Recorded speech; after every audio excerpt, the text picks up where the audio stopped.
I'll try to remember that for next time. Because I feel like if I turn it now, it'll just be all messed up.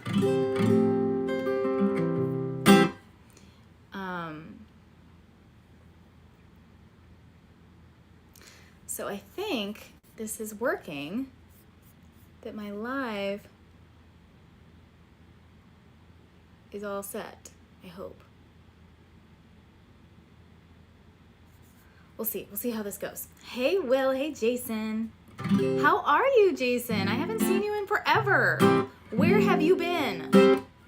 We miss you in the patron Zooms. Hey Charles. You like it? It's a little janky, but it's something. Can you read it, or is it backwards? Because it looks backwards to me, but does it look normal, right, to you? Hey Noah. Thanks, David. So I'm on sessions, and I'm not doing well in my weekly 5-person rising artist leaderboard, but that's okay. I just won a contest on Sessions Live too, and so I'm going to be playing at the Life is Beautiful Festival in Las Vegas. It's the right way? Great. Perfect. Okay. So, thanks. Hi, Slits. Thanks, Will, for joining. Hey. So I just see here that we have stained glass as a request on Sessions, so might as well just start with that. Yeah, Instagram, I gave up on trying to connect to Instagram because I don't understand. It's saying that I'm trying to log in with the wrong login, but I don't know what the right one is, and I've been able to log into my account fine. So that's something I do need to try to figure out, but it is not today. I don't know what to do about it, because I really don't want to change my Instagram login information, because I don't want to have to remember a new password. Hey Trev, how's it going? No, like I had to like completely disable it on this account and take it off, and then when I tried to sign back in, it's saying that it's not the correct login information. So trying to figure it out yesterday, deleted all of the reels that I had drafted yesterday for 4 hours. So I'm not feeling super happy about that, but it all worked out. I posted some reels today about how my jeans got ripped. Posted some stuff about M&Ms yesterday. It's good stuff. So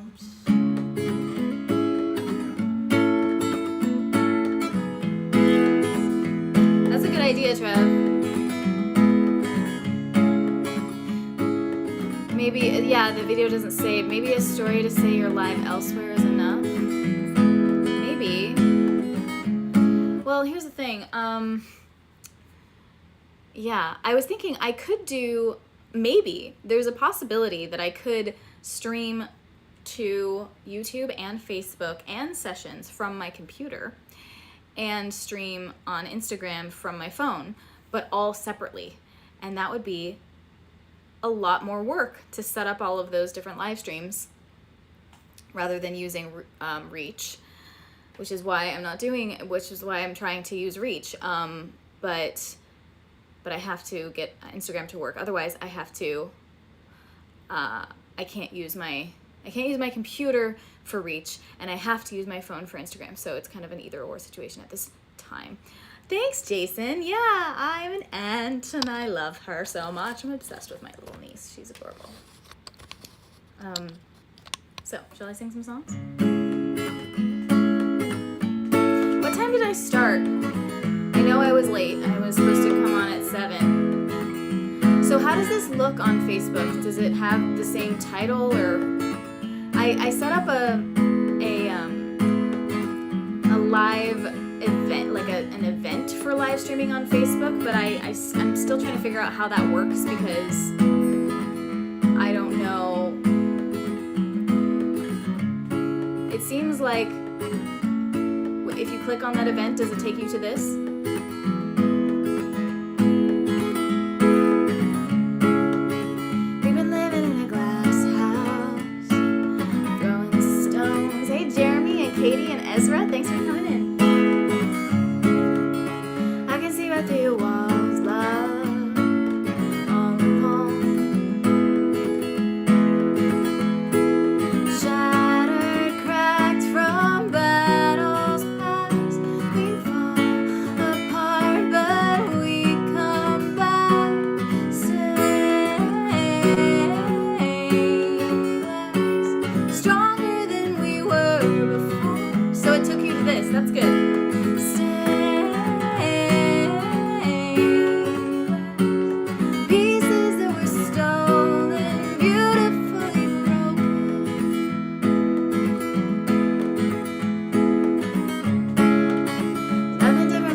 have to show you what, Greg?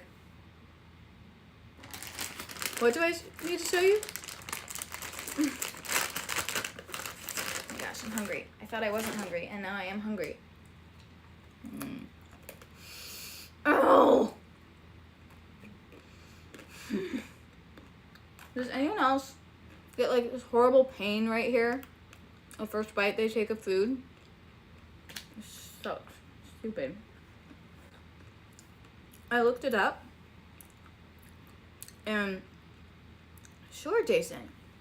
I looked it up and it says that like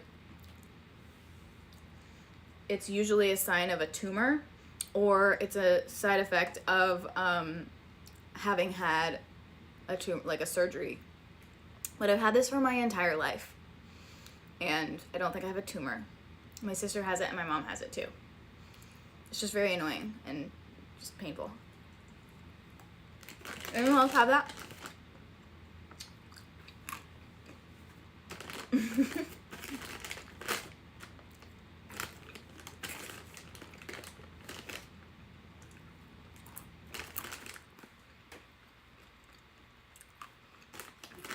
Well, how to make it all work together is figuring out how to sign in on Reach and having it work. Probably just changing my password. I'm eating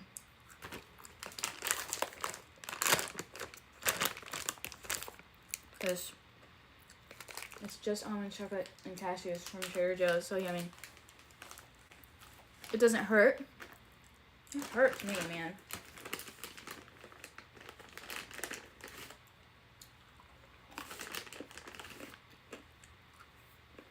The reason I wrote life support because of my tumor. No. Funny. I don't have a tumor. Okay. I have not played life support in so long, so let's see how this goes. I'm gonna wing it. Oh my gosh, how does it even go?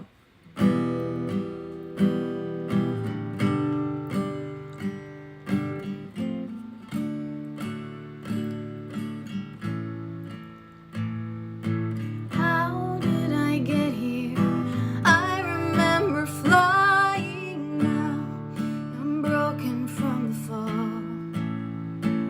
And it didn't kill me. I can hear your voices, but I don't feel strong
So I see, I think Vito, where is that? Comment, Vito, pre-saved on Apple and Spotify. Thank you so much. Yeah, if you go to, it's so frustrating because the link in my bio was the DistroKid link where you could pre-save on Spotify and go to iTunes and Amazon and my website and everywhere all in one link, but someone told me that I should have my website in my bio. So now I have to update my website with that link. Maybe I should just do that. Anyway, but thank you for pre-saving. You can, I don't know how to pre-save except for going to that link, so they should add it to the website. But anyway, pre-buying is really great too, and you can get it for only $5 on iTunes, Amazon, Bandcamp, and my website. Any and all of those places you can buy it. Just so you know, anyone who wants to support, only one purchase per album per store, I think, counts for the Billboard charts.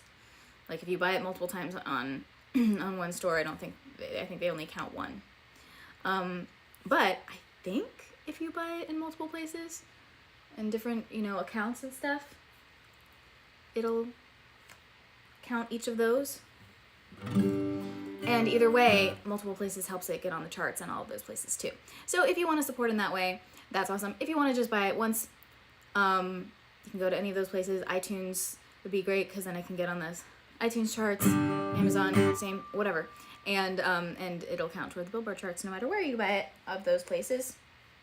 And it's only $5. So let's do it. Okay, I do have to pee. So I'll be right back. Intermission, little break where you can go buy my album. Free order. Okay.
Hi.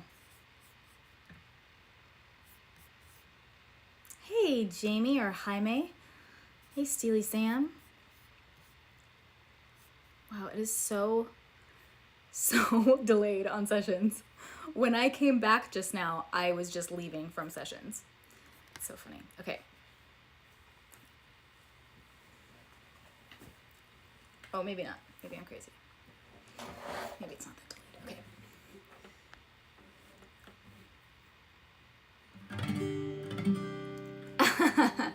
No, do that.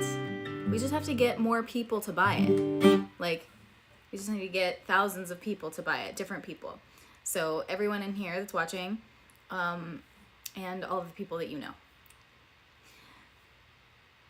Is it hard to get people to buy something for $5? I mean, I guess I have a lot of experience with that. But like really, if you sat one-on-one with someone and said, I think this is really great, this music is really great, I think you'd really like it, I think this artist is great, and I want to support her, And if you buy her album for just $5, that's like less than, you know, your mocha or whatever, it'll really help her out. Would you do it, please? Just do it right now on your phone. It's so easy. You know? Is like, it can be done. But, you know, you gotta get to a place where I have lots of enthusiastic fans that want to buy my music, you know? We're getting there. It's happening. They're coming. I have at least, you know, I have you already, so that's extremely valuable. And I'm so grateful. Okay, so if you're watching on Facebook and or YouTube, thank you so much. You can go and watch on the other one too if you want, if you're going to hang out for a little while, or, you know, you just leave this on if you're going to go do something else, because I'm trying to get those watch minutes and watch hours up on Facebook and YouTube so that I can be eligible for monetization. You have, I know you would, and you have. Thank you, Will. I know. Thank you. What should I play? Okay, this song is the first song off of Damn Shame Waste. It's called Run. I think I aged more today than in all the years before. Yes, the DistroKid link is great. The storm within my soul has been unkind. So let's get lost and found, with our hearts beating so loud, they're drowning out the questions in our minds. And we'll run, run, run, run deep into the night. Embrace the dark and count the stars we can't see in the light. She said darkness is our friend, but I've always been afraid. There's no compass and no map in this masquerade. Don't know what I've become, but I heard the morning dove, so I learned to sing a silent serenade. And we'll run, run, run, run deep into the night. Embrace the dark and count the stars we can't see in the light.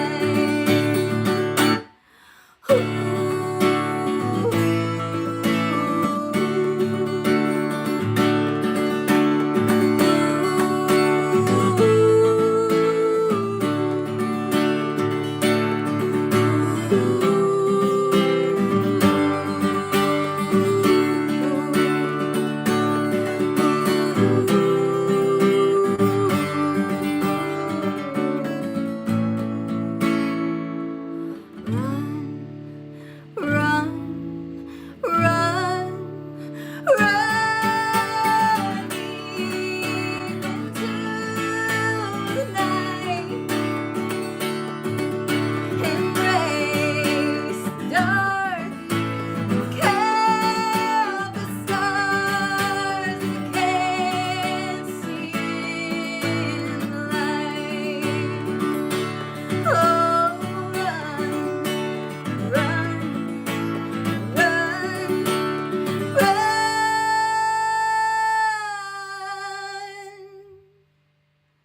run into the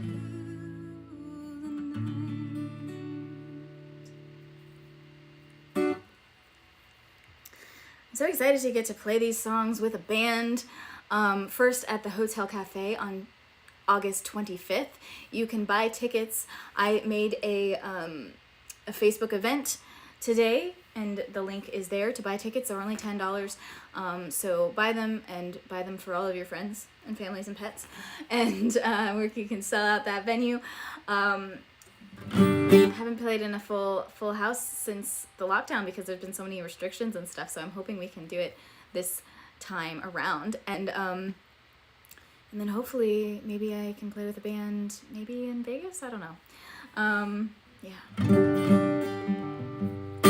Yeah, thank you.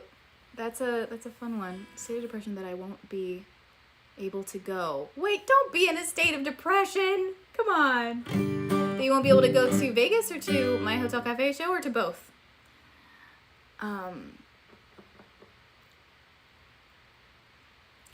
Yeah, Trev, and hopefully I'll be able to do a live stream for the Hotel Cafe as well. Oh, August 25th. Dang it. Come on. School schmoll. Job schmob.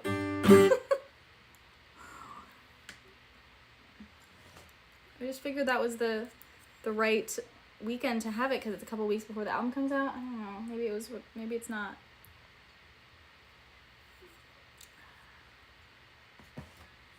Just drinking cold coffee over here. All right. Oh, geez. Wow. Yeah, that's a lot.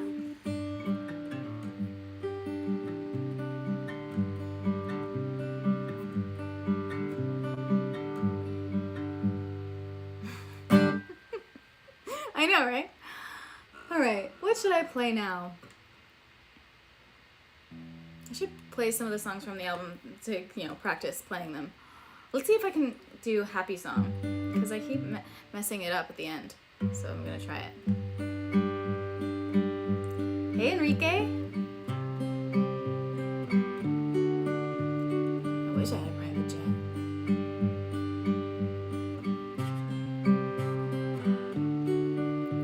Remember, oh, it's too low. Just a sec.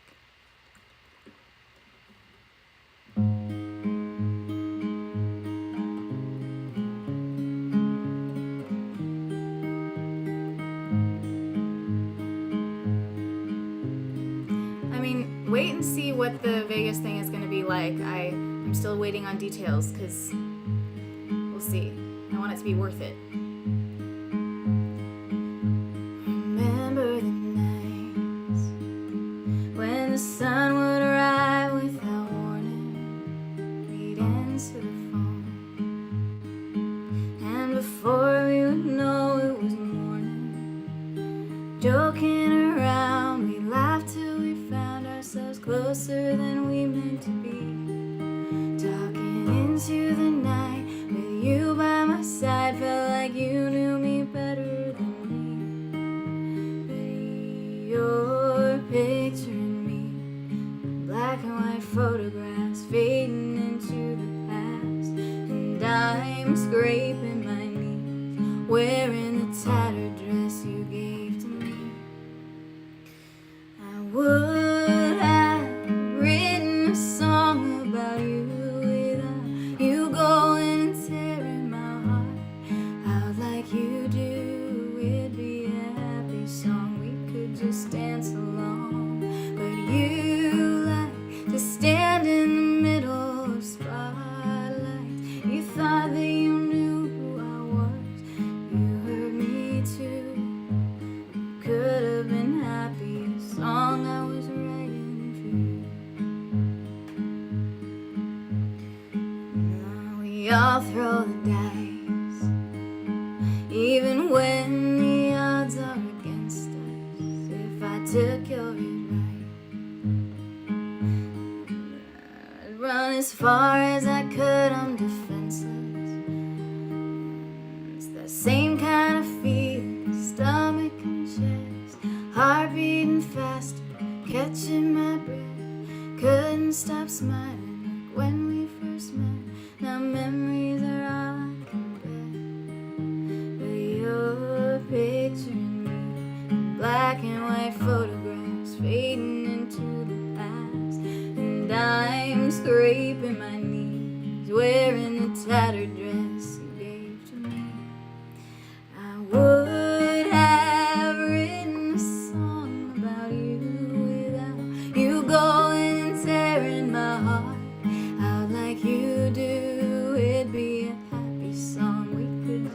dance alone. But you like to stand in the middle of spotlights. You thought that you knew who I was, so you hurt me too.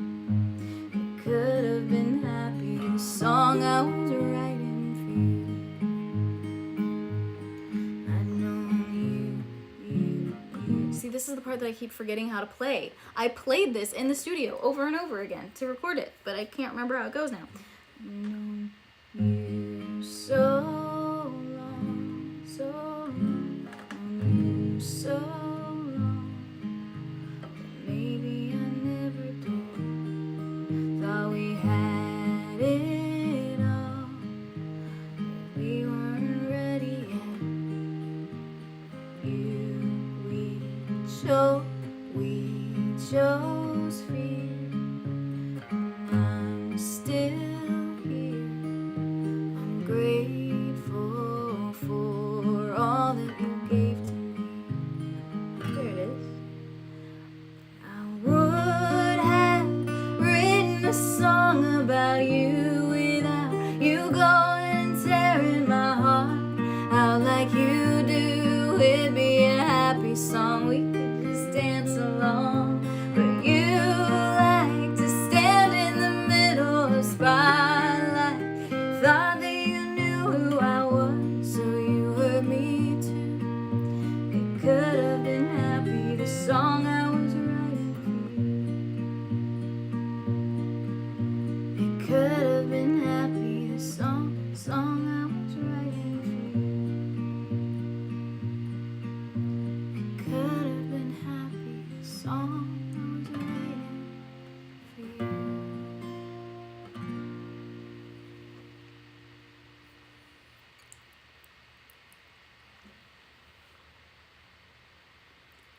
You're not due a big loss.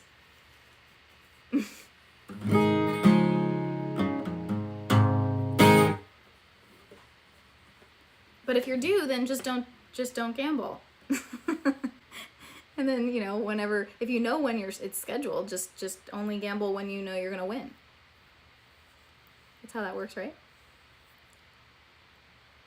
Thank you. I know my producer's like, this is my favorite thing you've ever done. This key change.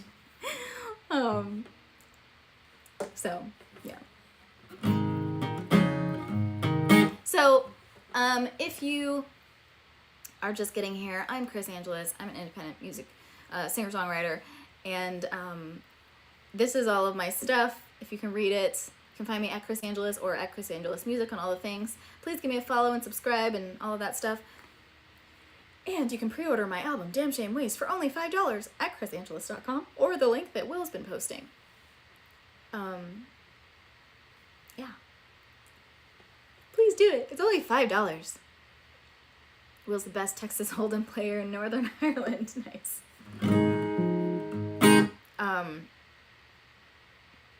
It's not backwards. That's great. It's backwards to me, but I'm glad that it's correct to you. So yes, please do purchase the album, pre-order for only $5. You get the whole album. You get 2 songs right away. And the second one is this one. Speaking of winning. See what I did there? Okay. And the music video for this, I believe, is coming out at the end of this week.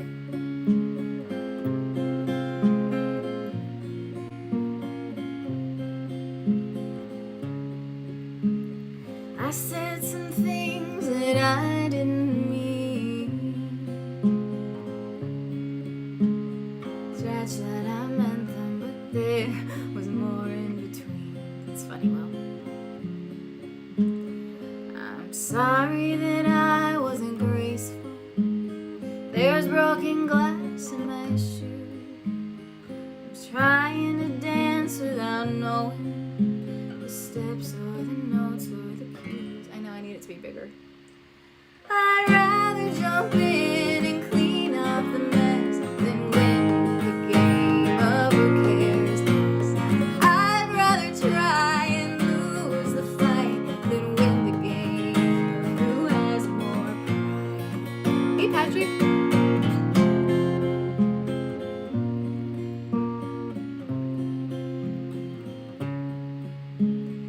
said some things that I didn't mean. Scratch that, I meant them, but there was more in between. I'm far from perfect, but honest. I often choose fight over flight. The one time I flew left me broken, and I wish that part would just die. I'd rather jump in and clean up the mess than win the game of who cares less. I'd rather try and lose the fight than win the game of who has more pride. I can't believe that I said that. I was trying to cross the divide. The ships that I sent out have all come back wrecked. The refuge was always inside. I'd rather jump in and clean up the mess than win the game of who cares less. I'd rather try and lose the fight than win the game. I'd rather jump in and clean up the mess than win the game of who cares less. I'd rather try and lose the fight than win the game of who has more pride.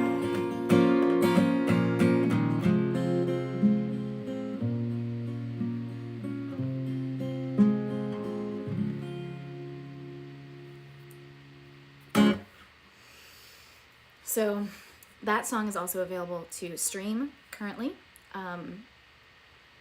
So give it some streams, loves, likes, put it on your playlists. It has some really awesome strings played by Dave Egger that give it kind of eerie quality, and I really like it. So yeah, and that song is also on the new album Damn Shame Waste, which you can pre-order right now at the link. Just go to chrisangelis.com. It's right there. You can get it on iTunes, Amazon, Bandcamp, or my website, and help it get on all those charts. Let's see, what else can I play from the album to practice? Here we go.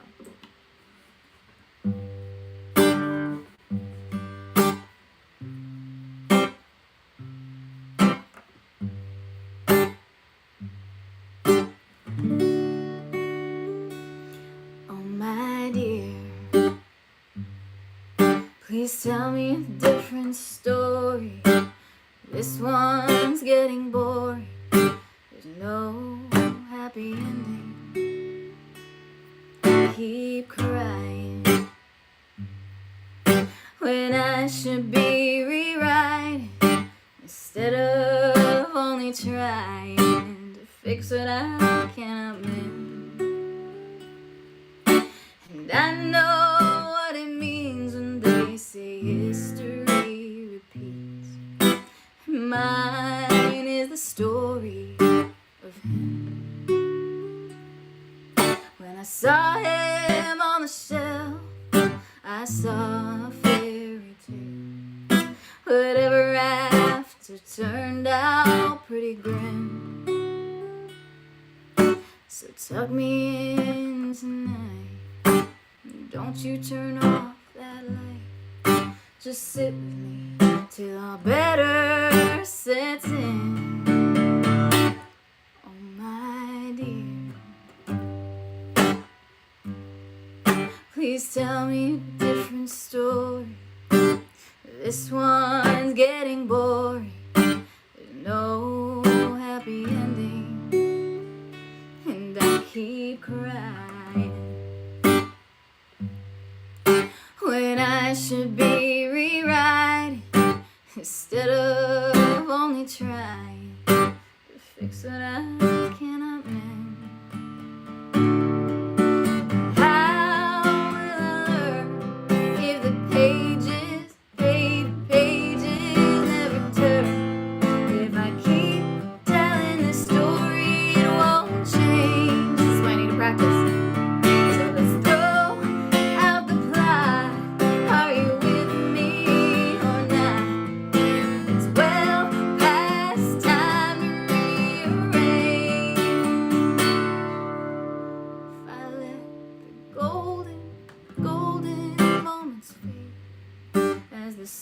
has gone away. All my stories poisoned by what might have been. But the anecdote of hope is the future of who knows, and it's infinite right now, so let's begin. Let's make history. Let's make history. We'll dive into that mystery right now.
All right.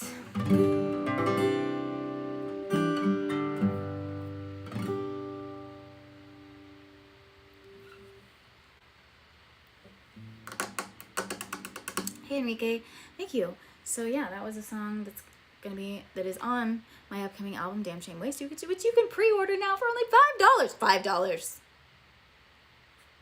Do it. I think it might be getting a premiere. I'm not sure. My publicist is yet to give me the final info on whether that's going to be a premiere. So, figuring that out.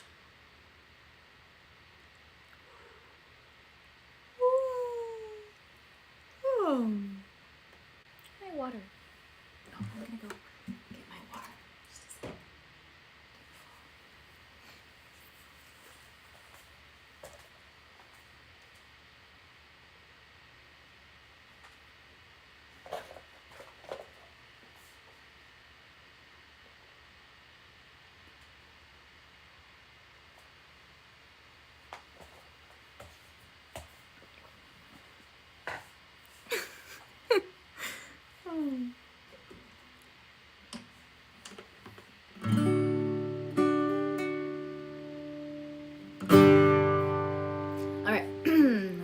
What else? Okay. This is a song that I wrote about my dad, for my dad, who was diagnosed with Alzheimer's a couple of years ago. And it's really changed his personality, and I mean, he's still a lovely person, but he used to be very, outgoing and made friends with everybody, and just really positive, and now he's pretty quiet and sad. And he used to be a nurse. He was a flight nurse for the Air Force, so he'd go into the combat zones and pick up the injured soldiers and take care of them, and he was just really, really wonderful. I mean, he still is. He's still with us. But he started feeling sad and like he's not able to do things now, and so I wanted to write this song for him to tell him it's gonna be okay. What are pretty consistent? Sessions now sends notifications for when people are live. About damn time. Make an event out of it. Make an event out of what? You could do a live premiere on YouTube. You could do in the chat as it plays out for the first time. Oh, yeah. Yeah, I might do that. I was thinking of doing that. And I could do premieres on Facebook, too. I probably will do that. Let's see. But it would have to be during the day or later in the evening because I have a show on Friday from 6 to 8. So maybe I could do it during the day before the show. It's kind of a weird time to do something like that though, right? Like early, like the middle of the afternoon. I don't know. Anyway, the song's called Paper Planes.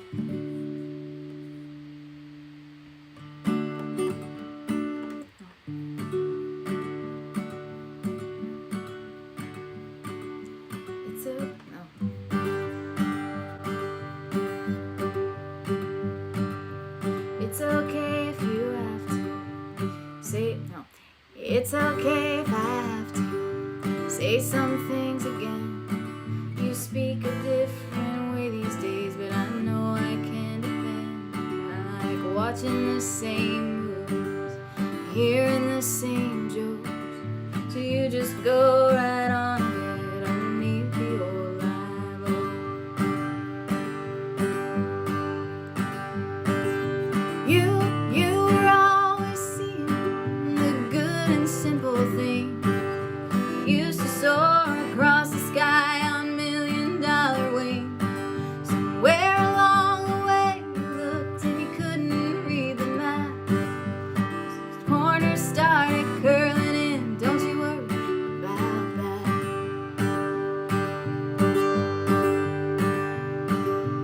It's okay if you put things, it's okay if you put things in a different place. And it's okay if you forget my name, you remember my face. You know that you love me, and I want you to stay. Worrying about anything else is just a damn shame waste. You were always seeing the good and simple things. You used to soar across the sky on $1,000,000 wings. Somewhere along the way you looked and you couldn't read the map. Corners started curling in, don't you worry about that. We'll walk along the paths you know, folding Mother Earth. Look at all the lives you've saved if you're questioning your worth. Love you have for everyone still running through your veins. You're everything you've always been, just a flying paper planes. Hey Sabrina, fiddle solo.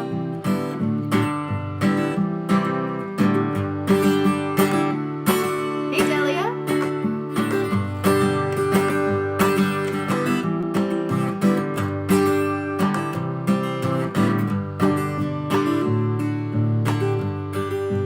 You were always seeing the good and simple things. You used to soar across the sky on $1,000,000 wings. Somewhere along the way you looked and you couldn't read the map. Corners started curling in, don't you worry about that. We'll walk along the paths you know, the golden Mother Earth. Look at all the lives you saved if you're questioning your worth. Love you have for everyone still running through your veins. You're everything you've always been, you're just flying paper planes. You're everything you've always been, just flying paper planes. I'm glad you're feeling good today. Stormy clouds have gone away. So stormy clouds have gone away. The sun is out, no more rain, and you fly in paper planes. What do you call an elephant that doesn't matter? An irrelevant. Love it. I was actually came in and was gonna ask y'all to tell me some jokes. I like jokes. Let me see, what else can I play from the album? I played Run, I played Win the Game, Paper Planes, Different Story. Oh God. You know what? I don't know how to play. I have to learn how to play Earthquake again. I didn't play that one in the studio, I just sang it. I need to learn how to play it. Yeah, I have to learn how to play that one again. Ha! Ha ha! Ha ha ha! That's funny. A waste of time. I bet that exists in real life somewhere. What else?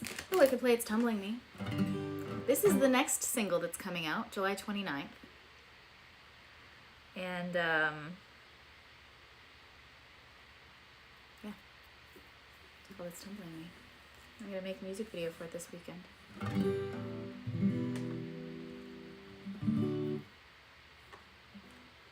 think this is the key.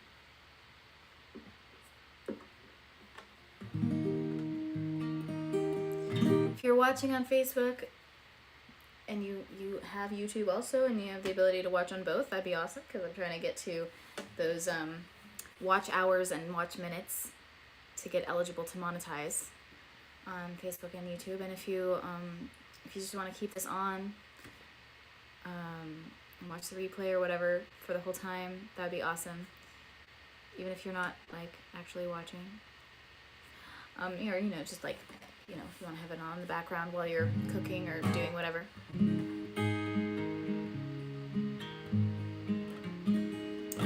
Oh, I'm sorry that you've been having stomach pains. Yeah, I do have that podcast tomorrow. Yep. I think so. I have to confirm. Last time they canceled it. But yeah, hopefully. I'll get the link to share. Okay.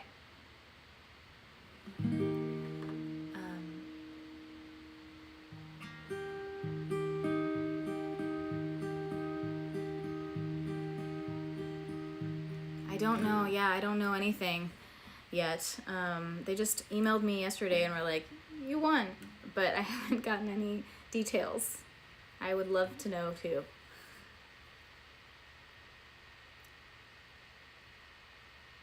Yeah, let me see.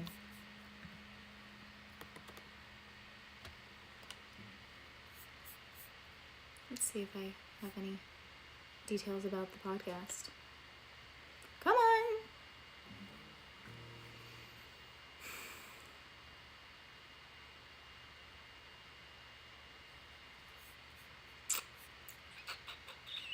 Okay.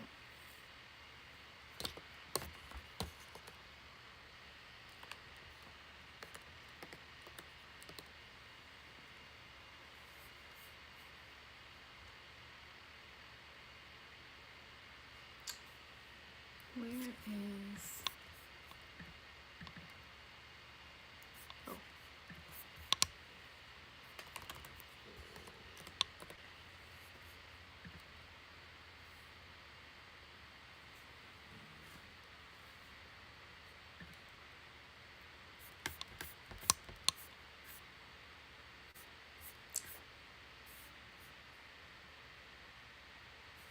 Okay.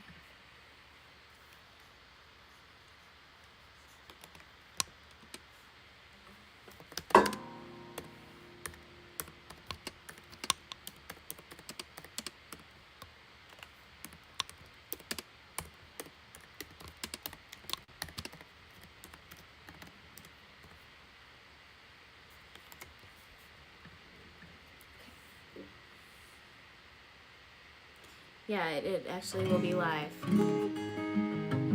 Okay.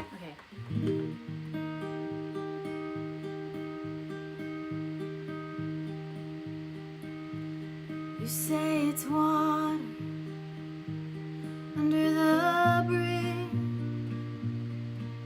That's easy to say. That's easy to say from where.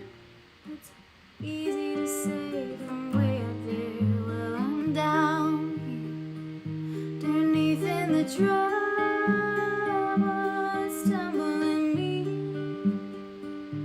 It's tumbling me. I've been built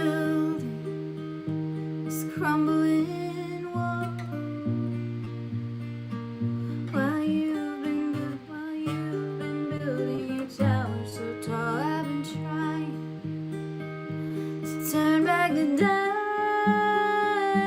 see you smile, felt good for a while, like a dream that I can't wipe from my eyes. It's hurting me now, keeping me bound. I'll take the water and I'll make it healing. It didn't know me, felt every feeling. The current was crushing, turned it around. I breathed it in, and I didn't drown. Caught in a frenzy, thought it would condemn me, but it smoothed my edges. I let it cleanse me.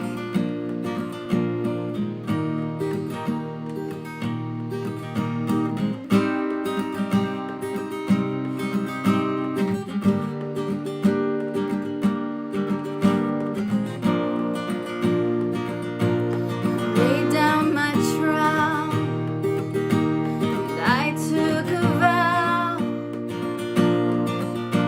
I picked up a shovel and took to the ground. I had started leaving the lies, making friends with the reaper. So I dug even deeper,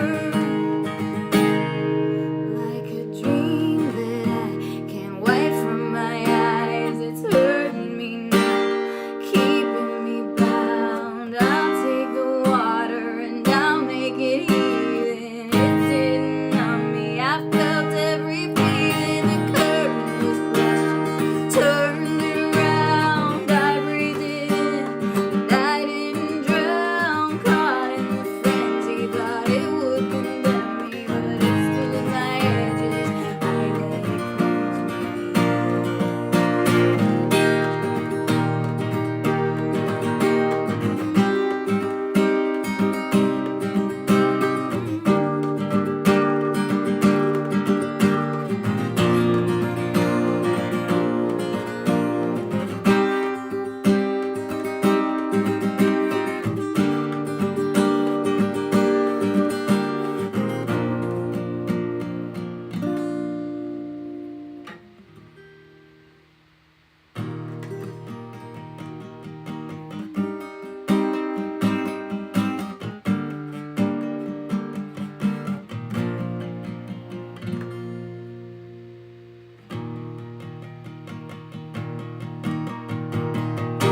I think that that might be the chord progression of a song that Brandi Carlile sings. I just realized. Oh well. Oh yay! Thank you. They're all pretty different, huh? The songs. I do need to learn how to play Earthquake again though. It's a different version. So I need to do that, or it's gonna become one of those songs like that I'd never play from my album, like Sparrow. I'm gonna learn how to play that too. All right. Well, that seems like a good spot to end the singing portion of the evening for now, because that was the end of the album. Please do, if you are enjoying this and want to support, you can give badges, you can give stars, but the best way to support me now, if you've enjoyed the show and you like my music and want to support me as an independent artist, is to pre-order my album for only $5. It's called Damn Shame Waste. You can find it at chrisangelis.com, and or the link that Will's been posting, and you can get it on iTunes and Amazon and Bandcamp and my website. Any and all of those places will help it get on charts, and yeah, hope you can get it. And then if you get it, or even if you don't, maybe tell 5 or 10 of your friends to get it too, because if we get thousands of people to buy it, then it'll get on the charts and I'll be able to keep making music. Yeah, thanks, David. All right, so as we're starting to do this fun thing again, I'm doing a little bedtime story reading of Harry Potter. We're on book 5, Harry Potter and the Order of the Phoenix, chapter 19.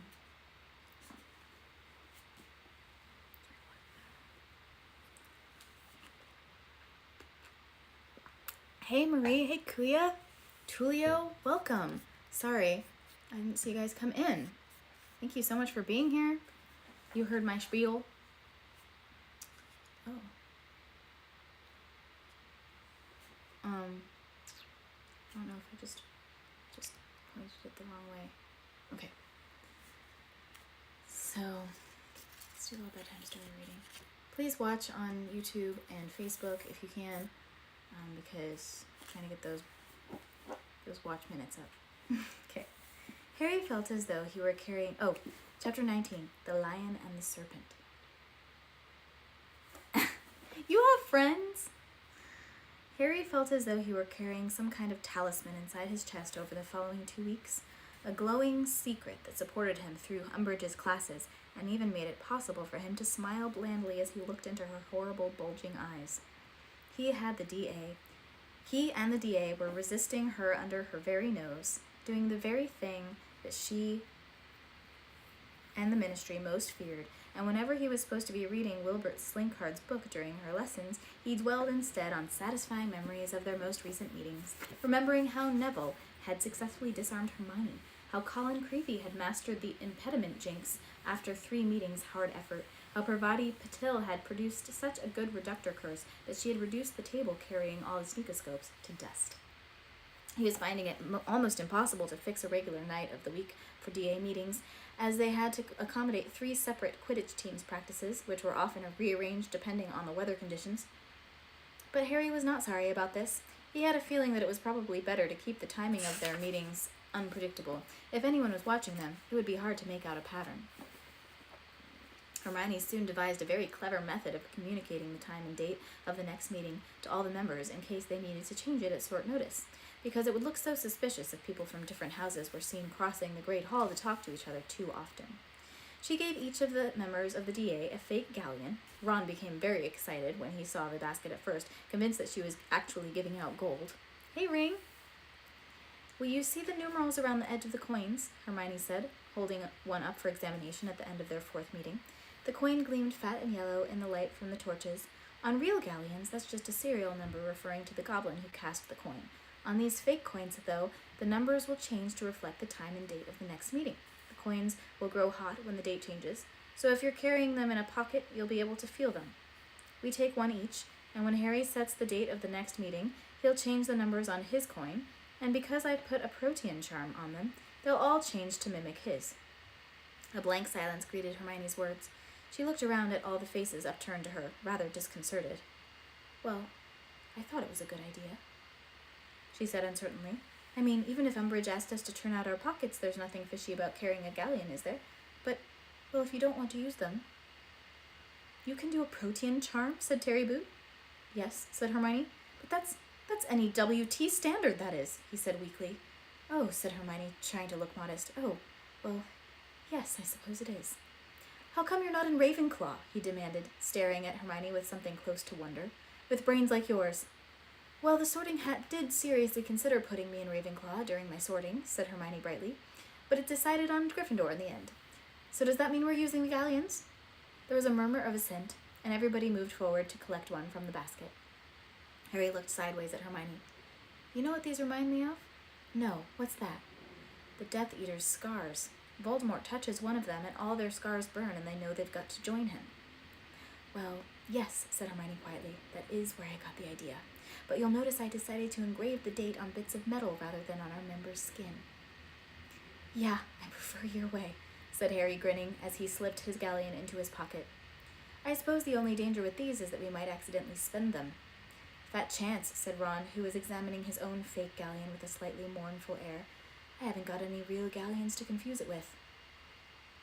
As the first Quidditch match of the season, Gryffindor versus Slytherin, drew nearer, their DA meetings were put on hold because Angelina insisted on almost daily practices.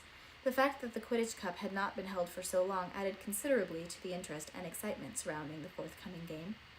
The Ravenclaws and Hufflepuffs were taking a lively interest in the outcome, for they, of course, would be playing both teams over the coming year, and the heads of house of the competing teams, though they attempted to disguise it under a decent pretense of sportsmanship, were determined to see their side's victory. Harry realized how much Professor McGonagall cared about beating Slytherin when she abstained from giving them homework in the week leading up to the match. "I think you've got enough to be getting on with at the moment," she said loftily. Nobody could quite believe their ears until she looked directly at Harry and Ron and said grimly, "I've become accustomed to seeing the Quidditch Cup in my study, boys, and I really don't want to have to hand it over to Professor Snape, so use the extra time to practice, won't you?" Snape was no less obviously partisan. He had booked the Quidditch pitch for Slytherin practice so often that the Gryffindors had difficulty getting on it to play. He was also turning a deaf ear to the many reports of Slytherin attempts to hex Gryffindor players in the corridors. When Alicia Spinnet turned up in the hospital wing with her eyebrows growing so thick and fast that they obscured her vision and obstructed her mouth, Snape insisted that she must have attempted a hair-thickening charm on herself and refused to listen to the 14 eyewitnesses who insisted that they had seen the Slytherin keeper, Miles Bletchley, hit her from behind with a jinx while she worked in the library. Harry felt optimistic about Gryffindor's chances. They had, after all, never lost to Malfoy's team. Admittedly, Ron was still not performing to Wood's standard, but he was working extremely hard to improve. His greatest weakness was a tendency to lose confidence when he made a blunder. If he let in one goal, he became flustered and was therefore likely to miss more. On the other hand, Harry had seen Ron make some truly spectacular saves when he was on form. During one memorable practice, he had hung one-handed from his broom and kicked the quaffle so hard away from the goal hoop that it soared the length of the pitch and through the center hoop at the other end. The rest of the team felt this save compared favorably with one made recently by Barry Ryan, the Irish international keeper, against Poland's top chaser, Ladisław Zamoyski. Even Fred had said that Ron might yet make him and George proud, and that they were seriously considering admitting that he was related to them. Something he assured Ron they had been trying to deny for 4 years. The only thing really worrying Harry was how much Ron was allowing the tactics of the Slytherin team to upset him before they even got onto the pitch. Harry, of course, had endured their snide comments for more than 4 years, so whispers of, "Hey, Potty, I heard Warrington's sworn to knock you off your broom on Saturday," far from chilling his blood, made him laugh. "Warrington's aim's so pathetic I'd be more worried if he was aiming for the person next to me," he retorted, which made Ron and Hermione laugh and wiped the smirk off Pansy Parkinson's face. But Ron had never endured a relentless campaign of insults, jeers, and intimidation. When Slytherins, some of them 7th years and considerably larger than he was, muttered as they passed in the corridors, "Got your bed booked in the hospital wing, Weasley?" he did not laugh, but turned a delicate shade of green. When Draco Malfoy imitated Ron dropping a quaffle, which he did whenever they were within sight of each other, Ron's ears glowed red and his hands shook so badly that he was likely to drop whatever he was holding at the time, too. October extinguished itself into a rush of howling winds and driving rain, and November arrived, cold as frozen iron, with hard frosts every morning and icy drafts that bit at exposed hands and faces. The skies and the ceiling of the great hall turned a pale, pearly gray, the mountains around Hogwarts became snow-capped, and the temperature in the castle dropped so far that many students wore their thick protective dragon-skin gloves in the corridors between lessons. The morning of the match dawned bright and cold. When Harry awoke, he looked around at Ron's bed and saw him sitting bolt upright, his arms around his knees, staring fixedly into space. "You all right?" said Harry. Ron nodded but did not speak. Harry was reminded forcibly of the time that Ron had accidentally put a slug-vomiting charm on himself. He looked just as pale and sweaty as he had done then, not to mention as reluctant to open his mouth. "You just need some breakfast," Harry said bracingly. "Come on." The great hall was filling up fast when they arrived, the talk louder and the mood more exuberant than usual. As they passed the Slytherin table, there was an upsurge of noise. Harry looked around and saw that nearly everyone there was wearing, in addition to the usual green and silver scarves and hats, silver badges in the shape of what seemed to be crowns. For some reason, many of them waved at Ron, laughing uproariously. Harry tried to see what was written on the badges as he walked by, but he was too concerned to get Ron past their table quickly, to linger long enough to read them. They received a rousing welcome at the Gryffindor table, where everyone was wearing red and gold, but far from raising Ron's spirits, the cheers seemed to sap the last of his morale. He collapsed onto the nearest bench, looking as though he were facing his final meal. "I must have been mental to do this," he said in a croaky whisper. "Mental? Don't be thick," said Harry firmly, passing him a choice of cereals. "You're going to be fine. It's normal to be nervous." "I'm rubbish," croaked Ron. "I'm lousy. I can't play to save my life. What was I thinking?" "Get a grip," said Harry sternly. "Look at that save you made with your foot the other day." Even Fred and George said it was brilliant. Ron turned a tortured face to Harry. "That was an accident," he whispered miserably. "I didn't mean to do it. I slipped off my broom when none of you were looking, and I was trying to get back on, and I kicked the quaffle by accident." "Well," said Harry, recovering quickly from this unpleasant surprise, "a few more accidents like that, and the game's in the bag, isn't it?" Hermione and Ginny sat down opposite them, wearing red and gold scarves, gloves, and rosettes. "How are you feeling?" Ginny asked Ron, who was now staring into the dregs of milk at the bottom of his empty cereal bowl, as though seriously considering attempting to drown himself in them. "He's just nervous," said Harry. "Well, that's a good sign. I never feel like you perform as well in exams if you're not a bit nervous," said Hermione heartedly. "Hello," said a vague and dreamy voice from behind them. Harry looked up. Luna Lovegood had drifted over from the Ravenclaw table. Many people were staring at her, and a few openly laughing and pointing. She had managed to procure a hat shaped like a life-size lion's head, which was perched precariously on her head. "I'm supporting Gryffindor," said Luna, pointing unnecessarily at her hat. "Look what it does." She reached up and tapped the hat with her wand. It opened its mouth wide and gave an extremely realistic roar that made everyone in the vicinity jump. "It's good, isn't it?" said Luna happily. "I wanted to have it chewing up a serpent to represent Slytherin, you know, but there wasn't time. Anyway, good luck, Ronald." She drifted away. They had not quite recovered from the shock of Luna's hat before Angelina came hurrying toward them, accompanied by Katie and Alicia, whose eyebrows had mercifully been returned to normal by Madame Pomfrey. "When you're ready," she said, "we're going to go straight down to the pitch, check out conditions, and change." "Well, we'll be there in a bit," Harry assured her. "Ron's just got to have some breakfast." It became clear after 10 minutes. "Yes, so it's yawning." It became clear after 10 minutes, however, that Ron was not capable of eating anything more, and Harry thought it best to get him down to the changing rooms. As they rose from the table, Hermione got up too, and taking Harry's arm, she drew him to one side. "Don't let Ron see what's on those Slytherin's badges," she whispered urgently. Harry looked questioningly at her, but she shook her head warningly. Ron had just ambled over to them, looking lost and desperate. "Good luck, Ron," said Hermione, standing on tiptoe and kissing him on the cheek. "And you, Harry." Ron seemed to come to himself slightly as they walked back across the Great Hall. He touched the spot on his face where Hermione had kissed him, looking puzzled, as though he was not quite sure what had just happened. He seemed too distracted to notice much around him, but Harry cast a curious glance at the crown-shaped badges as they passed the Slytherin table, and this time he made out the words etched onto them. "Weasley is our king." With an unpleasant feeling that this could mean nothing good, he hurried Ron across the entrance hall, down the stone steps, and out into the icy air. The frosty grass crunched under their feet as they hurried down the sloping lawns toward the stadium. There was no wind at all, and the sky was a uniform pearly white, which meant that visibility would be good without the drawback of direct sunlight in the eyes. Harry pointed out these encouraging factors to Ron as they walked, but he was not sure that Ron was listening. Angelina had changed already and was talking to the rest of the team when they entered. Harry and Ron pulled on their robes. Ron attempted to do his up back to front for several minutes before Alicia took pity on him and went to help, and then sat down to listen to the pre-match talk, while the babble of voices outside grew steadily louder as the crowd came pouring out of the castle toward the pitch. "Okay, I've only just found out the final lineup for Slytherin," said Angelina, consulting a piece of parchment. "Last year's beaters, Derek and Bull, have left now, but it looks as though Montague's replaced them with the usual gorillas, rather than anyone who can fly particularly well. They're two blokes called Crabbe and Goyle. I don't know much about them." "We do," said Harry and Ron together.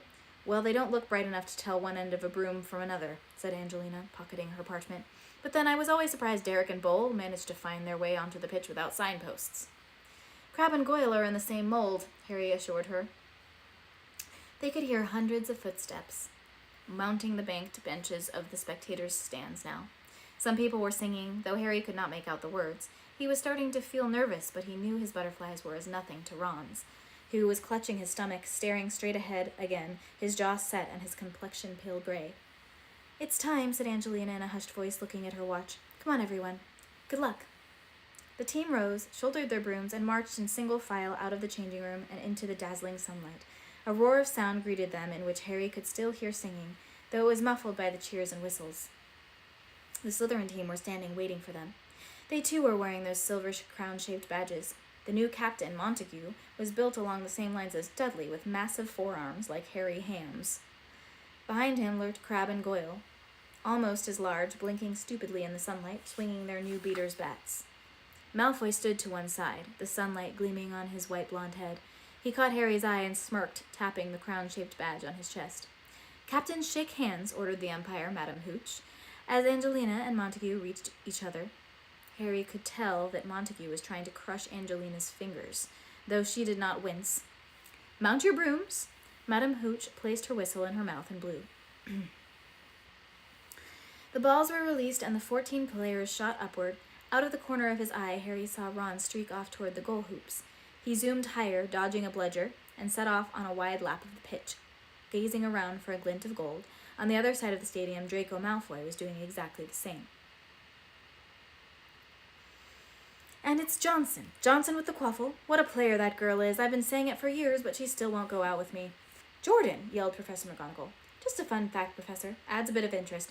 And she's ducked Warrington. She's past Montague. She's, ouch, been hit from behind by a bludger from Crabbe. Montague catches the quaffle. Montague heading back up the pitch, and nice bludger there from George Weasley. That's a bludger to the head for Montague. He drops the quaffle. Caught by Katie Bell. Katie Bell of Gryffindor reverse passes to Alicia Spinnet, and Spinnet's away." Lee Jordan's commentary rang through the stadium, and Harry listened as hard as he could through the wind, whistling in his ears, and the din of the crowd, all yelling and booing and singing. "Dodges Warrington, avoids a bludger, close call, Alicia. And the crowd are loving this. Just listen to them. What's that they're singing?" And as Lee paused to listen, the song rose loud and clear from the sea of green and silver in the Slytherin section of the stands. "Weasley cannot save a thing, he cannot block a single ring. That's why Slytherins all sing, Weasley is our king. Weasley was born in a bin, he always lets the quaffle in. Weasley will make sure we win, Weasley is our king." And Alicia passes back to Angelina, Lee shouted, and as Harry swerved, his inside boiling at what he had just heard, he knew Lee was trying to drown out the sound of the singing. "Come on now, Angelina. Looks like she's got just the keeper to beat. She shoots, Bletchley, the Slytherin keeper, had saved the goal. He threw the quaffle to Warrington, who sped off with it, zigzagging in between Alicia and Katie. The singing from below grew louder and louder as he drew nearer and nearer Ron. "Weasley is our king, Weasley is our king. He always lets the quaffle in, Weasley is our king." It's not my best singing ever. Harry could not help himself. Abandoning his search for the snitch, he wheeled around to watch Ron, a lone figure at the far end of the pitch, hovering before the 3 goal hoops, while the massive Warrington pelted toward him. And it's Warrington with the quaffle. Warrington heading for goal. He's out of bludger range with just the keeper ahead. A great swell of song rose from the Slytherin stands below. "Weasley cannot save a thing, he cannot block a single ring." So it's the first test for new Gryffindor keeper Weasley, brother of beaters Fred and George, and a promising new talent on the team. "Come on, Ron." But the scream of delight came from the Slytherin end. Ron had dived wildly, his arms wide, and the quaffle had soared between them, straight through Ron's central hoop. "Slytherin score!" came Lee's voice amid the cheering and booing from the crowds below. "So that's 10-0 to Slytherin. Bad luck, Ron." The Slytherins sang even louder. "Weasley was born in a bin, he always lets the quaffle in." And Gryffindor back in possession. "It's Katie Bell tanking up the pitch," cried Lee valiantly, though the singing was now so deafening that he could hardly make himself heard above it. "Weasley will make sure we win, Weasley is our king." "Harry, what are you doing?" screamed Angelina, soaring past him to keep up with Katie. "Get going!" Harry realized he had been stationary in midair for more than a minute, watching the progress of the match without sparing a thought for the whereabouts of the snitch. Horrified, he went into a dive and started circling the pitch again, staring around, trying to ignore the chorus now thundering through the stadium. It's a long chapter.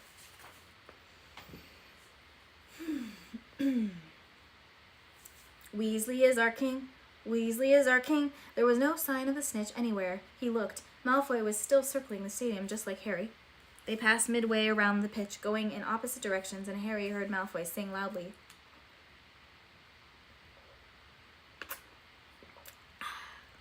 "Weasley was born in a bin, and it's Warrington again," bellowed Lee, who passes to Pusey. Pusey's off past Spinnet. "Come on now, Angelina, you can take him." Turns out you can't, but nice bludger from George Weasley. Oh, who cares? One of them anyway. And Warrington drops the quaffle, and Katie Bell drops it too. So that's Montague with the quaffle. Slytherin captain Montague takes the quaffle, and he's off up the pitch. "Come on now, Gryffindor, block him." Harry zoomed around the end of the stadium behind the Slytherin goal hoops, willing himself not to look at what was going on at Ron's end. As he sped past the Slytherin keeper, he heard Bletchley singing along with the crowd below. Weasley cannot save a thing, and Pusey's dodged Alicia again, and he's heading straight for the goal. Stop it, Ron! Harry did not have to look to see what happened. There was a terrible groan from the Gryffindor end, coupled with fresh screams and applause from the Slytherins. Looking down, Harry saw the pug-faced Pansy Parkinson right at the front of the stands, her back to the pitch as she conducted the Slytherin supporters, who were roaring, "That's why Slytherins all sing, Weasley is our king!" But 20-0 was nothing. There was still time for Gryffindor to catch up or catch the snitch, a few goals and they would be in the lead again as usual. Harry assured himself, bobbing and weaving through the other players in pursuit of something shiny that turned out to be Montague's watch strap. But Ron let in 2 more goals. There was an edge of panic in Harry's desire to find the snitch now. If he could just get in soon and finish the game quickly. And Katie Bell of Gryffindor dodges Pusey, ducks Montague. Nice swerve, Katie, and she throws to Johnson. Angelina Johnson takes the quaffle.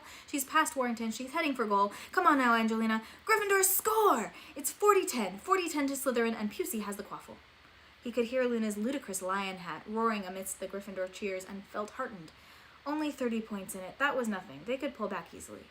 Harry ducked a bludger that Crabbe had sent rocketing in his direction and resumed his frantic scouring of the pitch for the snitch, keeping one eye on Malfoy in case he showed signs of having spotted it. But Malfoy, like him, was continuing to soar around the stadium, searching fruitlessly. Pusey throws to Warrington, Warrington to Montague, Montague back to Pusey. Johnson intervenes, Johnson takes the quaffle, Johnson to Bell. This looks good. I mean, bad. Bell's hit by a bludger from Goyle of Slytherin, and it's Pusey in possession again. Weasley was born in a bin, he always lets the quaffle in. Weasley will make sure we win. But Harry had seen it at last. The tiny, fluttering golden snitch was hovering feet from the ground at the Slytherin end of the pitch. He dived. In a matter of seconds, Malfoy was streaking out of the sky on Harry's left, a green and silver blur lying flat on his broom. The snitch skirted the foot of one of the goal hoops and scooted off toward the other side of the stands. Its change of direction suited Malfoy, who was nearer. Harry pulled his firebolt around. He and Malfoy were now neck and neck. Feet from the ground, Harry lifted his right hand from his broom, stretching toward the snitch. To his right, Malfoy's arm extended too, reaching, groping. It was over in 2 breathless, desperate, windswept seconds. Harry's finger closed around the tiny, struggling ball. Malfoy's fingers scrabbled the back of Harry's hand hopelessly. Harry pulled his broom upward, holding the struggling ball in his hand, and the Gryffindor spectators screamed their approval. They were saved. It did not matter that Ron had let in those goals. Nobody would remember as long as Gryffindor had won. Wham! A bludger hit Harry squarely in the small of the back, and he flew forward off his broom. Luckily, he was only 5 or 6 feet above the ground, having dived so low to catch the snitch, but he was winded all the same, as he landed flat on his back on the frozen pitch. He heard Madame Hooch's shrill whistle, an uproar in the stands compounded of catcalls, angry yells, and jeering, a thud, then Angelina's frantic voice. "Are you all right?" "Of course I am," said Harry grimly, taking her hand and allowing her to pull him to his feet. Madame Hooch was zooming toward one of the Slytherin players above him, though he could not see who it was at this angle. "It was that thug Crabbe," said Angelina angrily. "He whacked the bludger at you the moment he saw you'd got the snitch." "Well, we won, Harry. We won."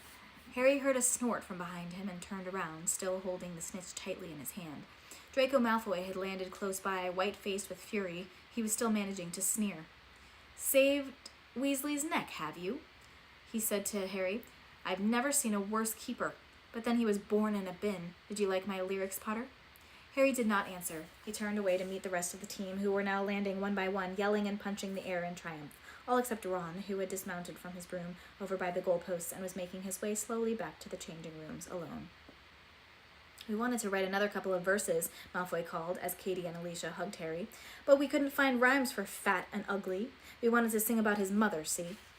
"Talk about sour grapes," said Angelina, casting Malfoy a disgusted look. "We couldn't fit a useless loser either for his father, you know."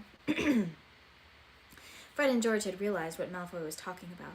Halfway through shaking Harry's hand, they stiffened, looking around at Malfoy. "Leave it," said Angelina at once, taking Fred by the arm. "Leave it, Fred. Let him yell. He's just sore he lost," the jumped-up little. "But you like the Weasleys, don't you, Potter?" said Malfoy, sneering. "Spend holidays there and everything, don't you? Can't see how you stand the stink, but I suppose when you've been dragged up by muggles, even the Weasleys' hovel smells okay." Harry grabbed hold of George. Meanwhile, it was taking the combined efforts of Angelina, Alicia, and Katie to stop Fred leaping on Malfoy, who was laughing openly. Hi, Cool Mac. Harry looked around for Madame Hooch, but she was still berating Crabbe for his illegal bludger attack. Or perhaps, said Malfoy, leering as he backed away, you can remember what your mother's house stank like, Potter, and Weasley's pigsty reminds you of it. Harry was not aware of releasing George. All he knew was that a second later, both of them were sprinting at Malfoy.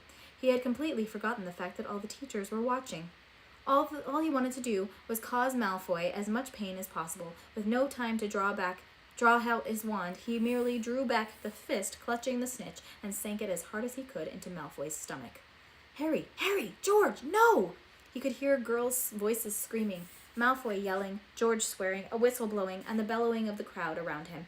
But he did not care, not until somebody in the vicinity yelled, Impedimenta!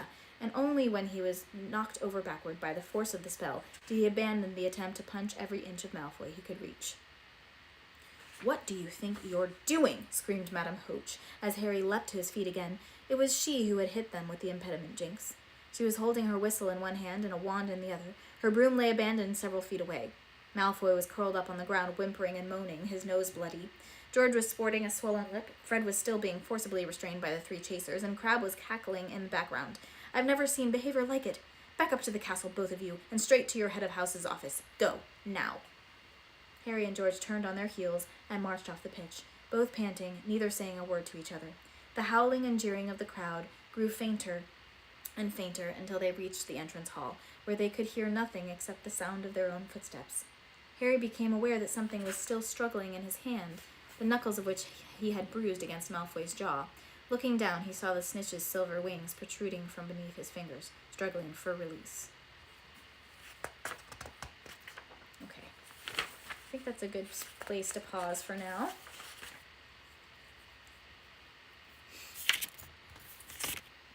And I'll be back again tomorrow,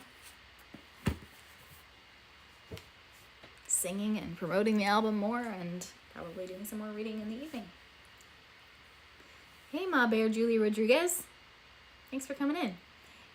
As one more little moment of promotion, this is all my stuff. You can follow me at Chris Angelus or Chris Angelus Music on all of the things. Chris Angelus Music is TikTok and Facebook. The rest are at Chris Angelus. You can, cliffhanger. Thank you. I'm so glad that you enjoyed it.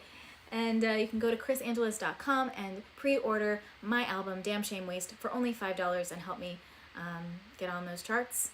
It's on iTunes, Amazon, Bandcamp, and my website. And all of those, any and all of those help it get on the Billboard charts and or the charts for this specific store. Maybe I should, I've been trying to think, like, I guess it does. Do you think it does help to give the updates of how many we've sold and the goal? Do you think it helps people want to buy it more if I do that? Because I am not allowed to do any kind of incentives anymore for reaching certain numbers. The only incentive I can do for, if I want it to count for the Billboard charts, which I do, it's I'm not allowed to have any incentive. So I wonder if it's still an incentive just to help me reach the goal. Maybe it would be. Let me know what you think. Oh yeah. DeRose doesn't have a lot of signal for live streaming. That's right. I forgot that. Oh yes, and get the album release party tickets for Hotel Cafe on August 25th. They're only $10.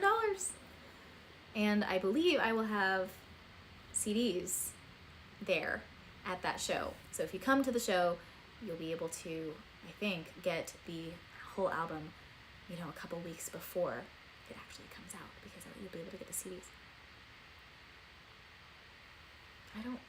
Technically, no, I'm not allowed to do any incentives. But I don't know, maybe if I don't post about it, we could do little dances.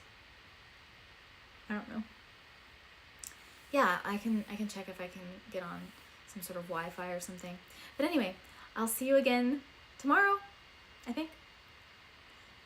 I'll be doing there's a podcast interview that I'm doing tomorrow morning as well, and hopefully I can I'll be able to post that link soon if they confirm. And yeah.